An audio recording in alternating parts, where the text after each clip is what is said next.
ভিডিওটিতে ক্লিক করার জন্য আপনাদেরকে জানাই অসংখ্য অসংখ্য ধন্যবাদ। আপনারা দেখছেন আপনাদের প্রিয় ইউটিউব চ্যানেল এমপ্লয়ার সাপোর্টার। এখানে আপনারা প্রত্যেক দিন সরকারি কর্মচারীদের ডিএ, বেতন ভিত্তি যোজনা, প্রকল্প, ছুটি, সরকারি আপডেট, সরকারি নোটিফিকেশন প্রত্যেক দিনের জন্য পাবেন। তাই অবশ্যই চ্যানেলের সাথে থাকুন, চ্যানেলটিকে সাবস্ক্রাইব করে পাশে থাকা বেল আইকনটিতে প্রেস করে রাখতে ভুলবেন না। বড় ঘোষণা মমতার এবং মন্ত্রীর।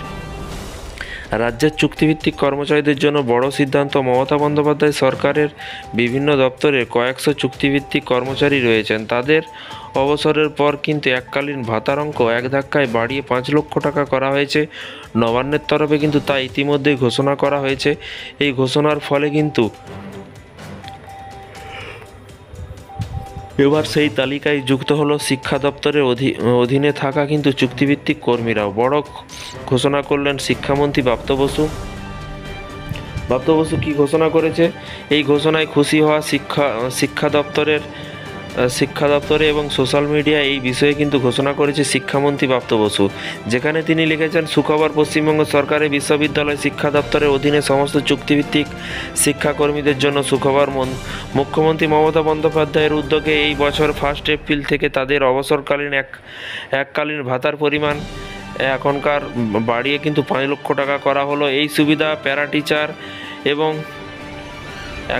একাডেমিক সুপারভাইজার, চুক্তিভিত্তিক উচ্চ মাধ্যমিক শিক্ষক এবং এসএসকে এবং এমএসকে কর্মীরাও পাবেন। ইতিমধ্যে সরকারের তরফে বিজ্ঞপ্তি জারি করা হয়েছে, যেখানে চলতি বছর অর্থাৎ 2024 সালে 1 এপ্রিল থেকে কিন্তু কার্যকর হবে বলে কিন্তু জানানো হয়েছে। অর্থাৎ 1 এপ্রিল থেকে যারা অবসর নিচ্ছেন সবাই কিন্তু এককালীন 5 লক্ষ টাকা পাবেন বলে কিন্তু নবান্নের তরফে কিন্তু দেওয়ার বিজ্ঞপ্তি অনুযায়ী কিন্তু জানা গিয়েছে। বলে রাখা ভালো, কিন্তু প্রয়োজন আশাকর্মী থেকে কর্মরত civic volunteer, village police volunteer অবসরের সময় এককালীন এই টাকা পাবে বলেও কিন্তু আগেও জানিয়েছে নবান্ন। এবার সেই তালিকায় যুক্ত হলো শিক্ষা দপ্তরের অধীনে কর্মরত চুক্তিভিত্তিক শিক্ষাকর্মীরা। এতে কয়েক হাজার চুক্তিভিত্তিক শিক্ষাকর্মী উপকৃত হবেন বলে কিন্তু মনে করা হচ্ছে। এর পাশাপাশি বলে রাখা প্রয়োজন, প্যারা টিচার এবং একাডেমিক সুপারভাইজার কিংবা এসএসকে এমএসকে কর্মীদের অবসরের বয়স আলাদা।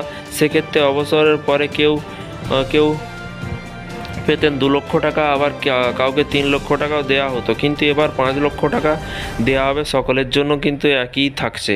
তো এই ছিল আজকে একটি ছোট্ট আপডেট। এই ধরনের স্থায়ী অস্থায়ী চুক্তিভিত্তিক কর্মচারীদের আপডেট পেতে চ্যানেলটিকে ফলো করে রাখবেন। যখনই নতুন আপডেট আসবে অবশ্যই আপনাদেরকে ভিডিওর মাধ্যমে জানানো হবে, তাই চ্যানেলটিকে ফলো করে পাশে থাকা বেল আইকনটিতে প্রেস করে রাখবেন পরবর্তী নতুন আপডেট পাওয়ার জন্য। ভালো থাকবেন, সুস্থ থাকবেন এবং নিজের খেয়াল রাখবেন। Thank you.